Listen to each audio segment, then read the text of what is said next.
Hi guys, మీరు ఇక్కడ చూస్తున్నది బర్డ్స్ యానిమల్స్ ఇన్ డైసిడల్ హైదరాబాద్. ఇక్కడ చూస్తున్న యానిమల్స్ కానీ బర్డ్స్ కానీ మన దగ్గర దొరికేవి కాదు. వీటిని చాలా దూరం నుంచి పట్టుకొచ్చారు. వీటికి మనం ఫీడింగ్ కూడా చేయవచ్చు. వీడియో చివరి వరకు చూడండి. నచ్చితే లైక్ చేయండి, షేర్ చేయండి, కామెంట్ చేయండి. అసలు డైసీ డే లో చూడవలసిన స్పెషల్ అట్రాక్షన్స్ ఏంటి?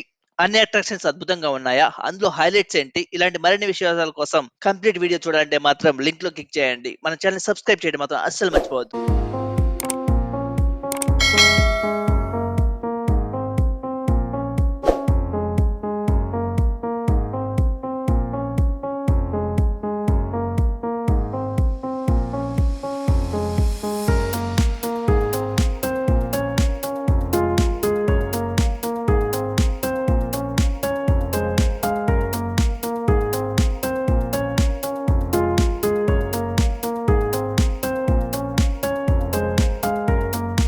అప్పుడే అయిపోలేదు, ఇంకా చాలా ఉంది.